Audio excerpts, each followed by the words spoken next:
book for today, Ambi Parameswaran. His book ForGod'sSake will launch, and we have Mr. Prakash, our special guest, unveiling the book for us. May I please request you both to take your places on the dais? This book wouldn't have happened but for Prakash Iyer's introduction to Anish Chandy, who's the publisher somewhere in the back. I had done my thesis and I was wanting to convert my PhD thesis into a book, and I was looking for a publisher to do that. And I met Prakash. Actually, I emailed him. I said, look Prakash, can you give me an introduction to Penguin? And before I could hit the send button, Prakash had written a kind of a eulogistic email to Anish, and the next day Anish Chandy was sitting in my office and he said, no thesis can be made into a book, sorry. If you want to sell, if you want to write a serious book, take a year off and do a very serious book, or based on this book, on this thesis, let's talk. So we talked for about almost an hour and a half, and he said, okay, this sounds interesting. And I told him, the first story I told him was the story of the missing bindi, how in television advertising bindi has gone missing, and why is it gone missing, and how I done some work to try and find out where it went and how it disappeared.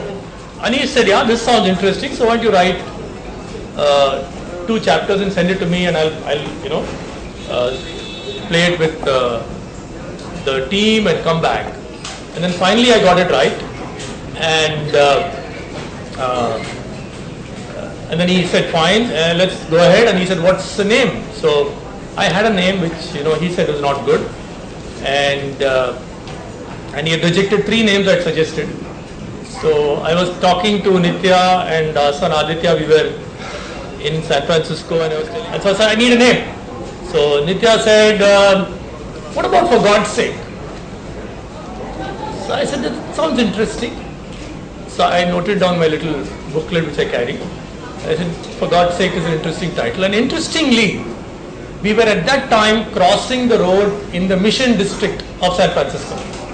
Mission District was named Mission District because that is where the first Spanish church was set up in the west coast of US. So Anish said, yeah, this title is good.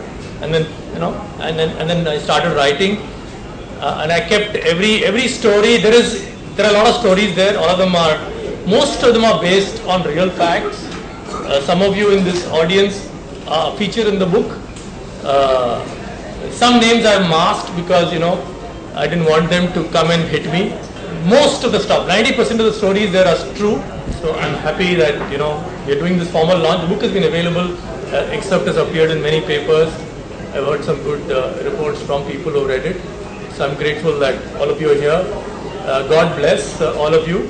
All of you would have got a small packet, which is really the prasad from the Siddhi Vinayak. Okay, it's really the prasad from Siddhi Vinayak. And Mr. Kapoor has asked me to tell you that you need to buy 2 copies of the book in order to really ensure that the Siddhi Vinayak blessings come to you. I thought you'd aim much bigger and you say actually 7 is the auspicious number for the day. And you might as well go for it when you're going. I just want to start by saying, it feels funny to be given so much credit for a book. It's a bit like, I feel like that the car parking attendant outside Wankhede Stadium, who says, Sachin Tendulkar became a great guy because, he was looking for Wankhede, and I was the guy who told him that's the way to get there, Without me, where would this man have been, Yeah, so that's exactly how I feel. But Ambi, I must ask you this. This is, for most people, a book launch becomes special because it's the first book and all of that. And for you, this is, 6 books later. How different do you feel about this one compared to, those heavy textbook kind of things you wrote earlier? Good question, Prakash. I think the way we can change this country is by empowering the youth and Ambi, yeah, go on. Sorry, wrong program. Sorry,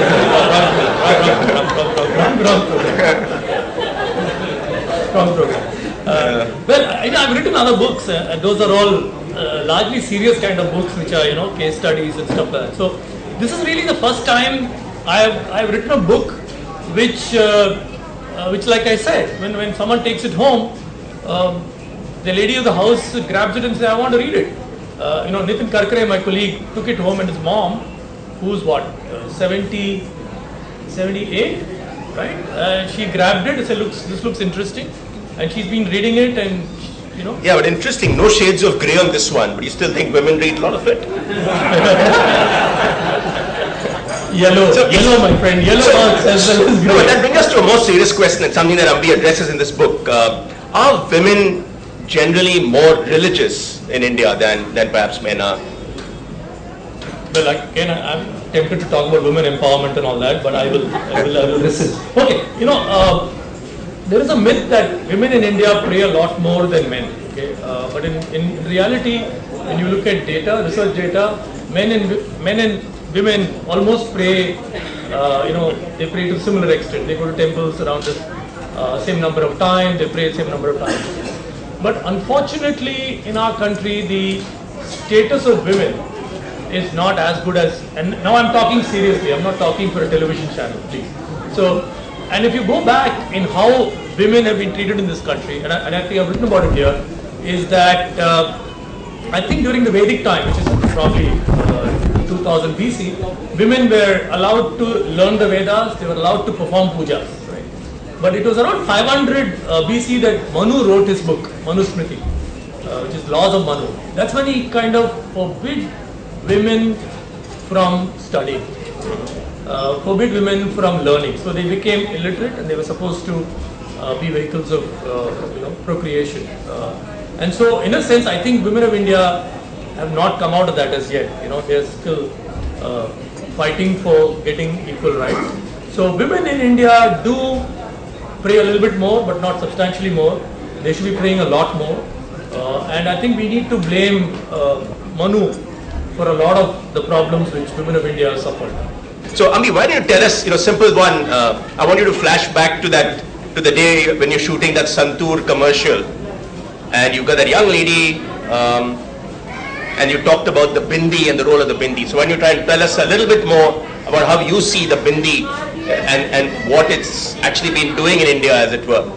Well, bindi is interesting, and this really happened. Because we were doing this film in '94. We wanted to make that Santoor woman who was still then, we used to show her in a sari and in a wedding kind of a setting. We were taking her out, and we were making a film where she was doing aerobics. And it took us quite some time to convince the client to kind of allow us to do it, but we did it. And the film, first edit had come, and I saw it. And then that night I kind of woke up in cold sweat, and I suddenly remembered that not only was she not wearing a sari, which she can't, but she's doing aerobics, but she was not having a bindi. So I said, we've not given her a bindi. And she's a mother. There's a little girl who comes and says, Mommy to her. Now, how do we handle it? So then I caught hold of the film head that time, Monia, and said, look, Monia, I think we may have to put a bindi on her forehead. Those were the days when this technique called rotoscopy, where you actually take still images, you can insert in moving pictures. So today it's common in all your, Lord of the Rings is entirely kind of rotoscope. So she said, yeah, we can do rotoscopy, but really want to do it? I said, look, I don't know.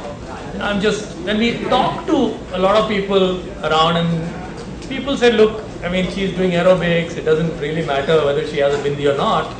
And then we kind of let it pass, and we presented the film to the client, and it went through, it did it phenomenally well. And interestingly, I had sent a copy of the book to our client, Vineet Agarwal. So he called me and he said, if you're worried about the bindi, how come you didn't tell me? So I said, that's why I'm the agency. I'm supposed to worry for you. You're not supposed to worry about these things. Right? So that started the question, look, where are the bindis gone? So we actually looked at 50 years of television advertising. We looked at 30 ads every decade, or 5 decades, and said, look, are companies using bindi, not using bindi? Yep. Why? And then we found that actually the use of bindi, if you remember Lalita ji, so 30 years old, had a big red bindi, right? And she was dressed in a sari. Yep. So from then to now, the use of bindi has dramatically gone down. The use of sari in advertising has dramatically gone down. And It's interesting. making a comeback in the movies, I'm told. No, bindi. Particularly with the rain. Yeah. No, in movies, even lungis are making a comeback. Right? Tradition strikes back. Yeah. No, but so I was discussing this with an ex-colleague, boss of mine, about this bindi, Yeah. and he told me an interesting factoid again. In India, you will very rarely see a Muslim lady wear a bindi. But do you know that in Bangladesh, all of them wear bindis? And even in Pakistan, bindi is a fashion accessory. So a lot of women in Pakistan wear a bindi.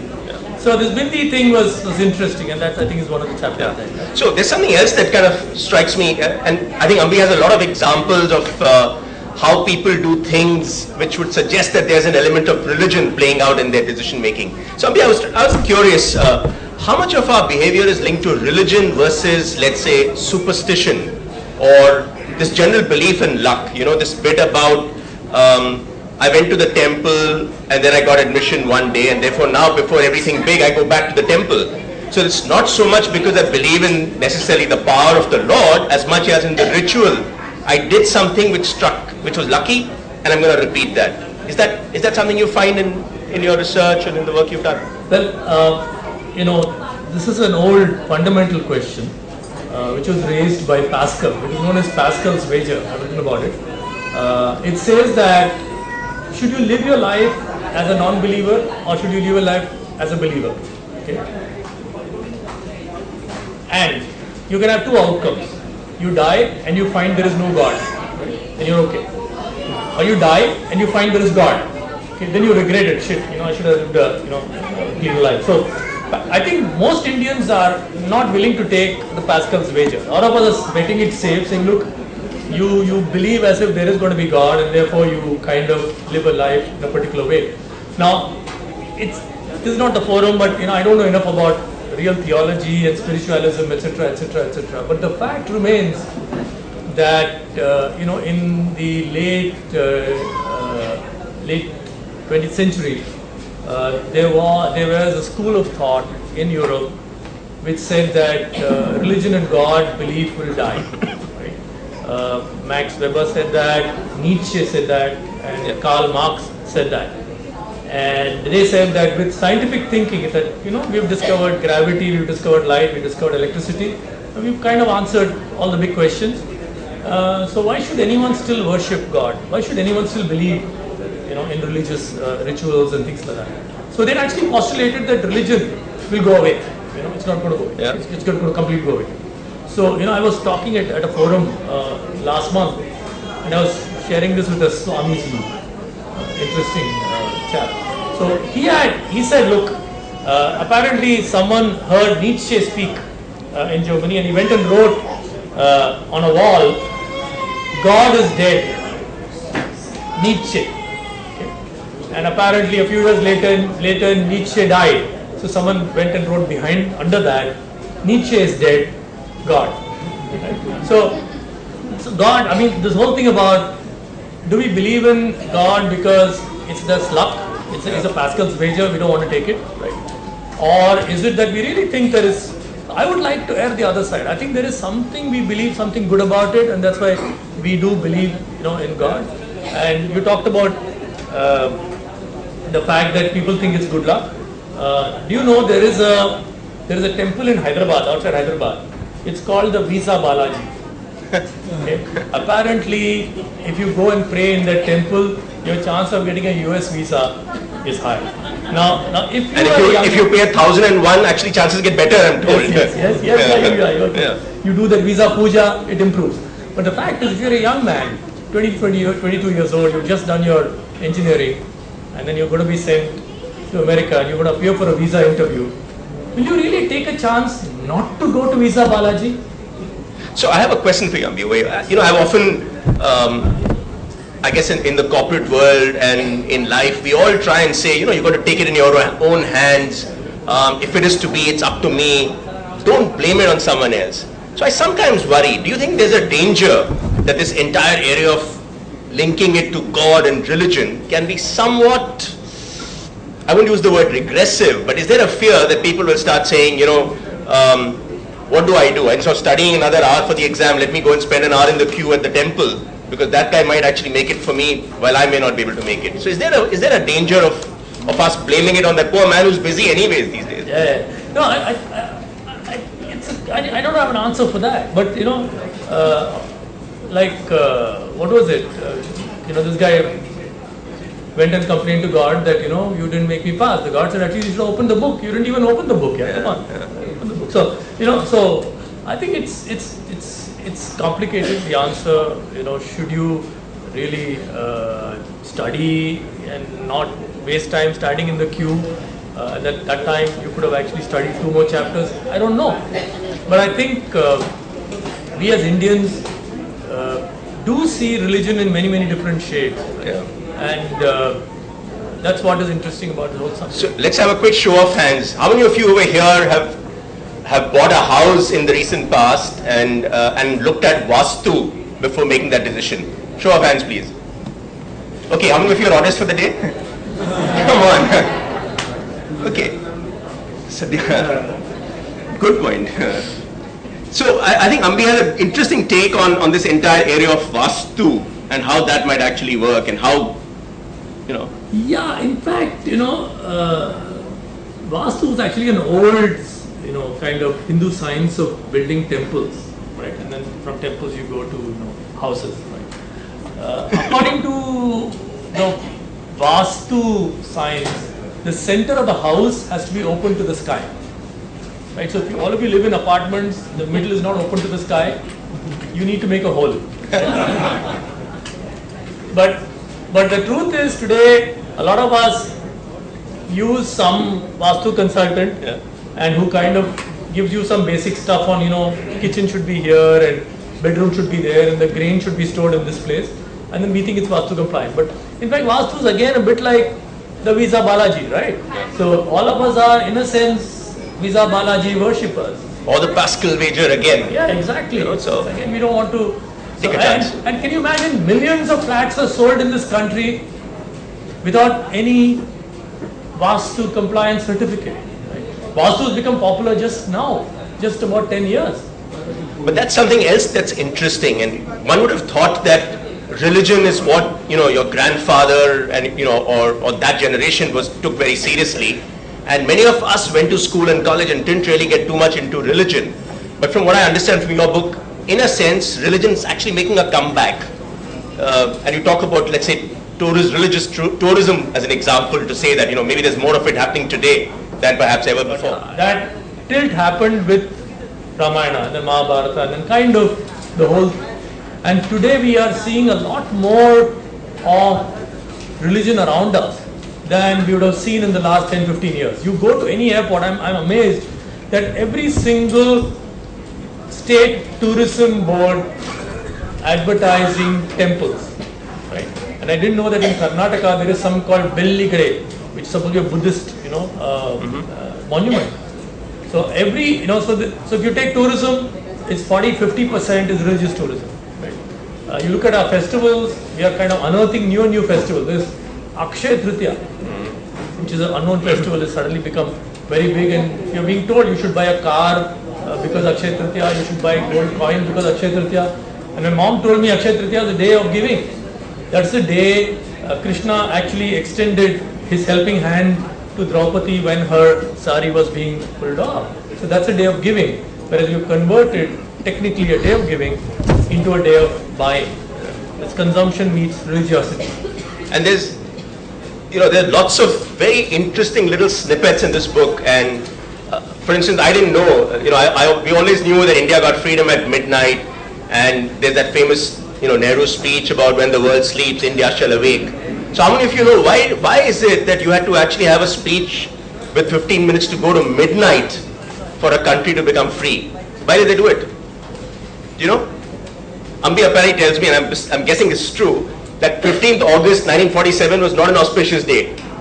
So while that was the date agreed for India's independence, they wanted to actually go through the thing very quickly, and therefore before midnight. Yeah. In fact, the British had decided it will be 15th August because 15th August is the day the Japanese surrendered to the British. So they said, we'll give you independence only on 15th of August, not a day before. Okay, sorry. And 15th August 1947 was fixed. And India, we didn't have a choice. We were colonized. So we agreed to 15th of August. And then we discovered that the Hindu astrologer said 15th of August is a bad day. Okay, any country born on 15th of August will break up. So, we had great leaders then who found a way out. So they got hold of this famous astrologer called Kemp. So Kemp said, listen, 15th is a bad day, but what if the Constituent Assembly meets on 14th? So the Constituent Assembly kind of gathered on 14th of August at 11:30 in the night. Okay, and Pandit Jawaharlal Nehru got up at 11:55 to deliver his talk. So as a result, in our religious tradition, we booked 14th August as our Independence Day. Brits can have their 15th, it's okay. And if you're a cricket fan and if you wondered why Pakistan gets all the fast bowlers, maybe now you know. 14th August is when they became independent. Yeah. So maybe it works after all. We know so little about our own religion, let alone other religions. Which is why I think one of the chapters I've talked about how should management schools have something in this area of religion and cultural studies. Okay, and in fact, I am Calcutta, our Board of Governors chairman is here, Ajit. In fact, I am Calcutta, the only institute I think of in the world which has a Center for Human Values, which is set up by Dr. S.K. Chakrabarty. And the whole idea is, there is something called human values. Is it necessary for you to kind of communicate this with MBA students? And I don't think we're doing enough. I don't think we're doing enough, and our country is going to become more and more multicultural. Okay, and I don't think we're preparing our young management graduates to understand the nuances of religion and how religion and culture and can help them play a better role as managers. Okay? Thank you very much. And to Ambi, wishing you all the very best with this book and many, many more. Ladies and gentlemen, a round of applause for him as well.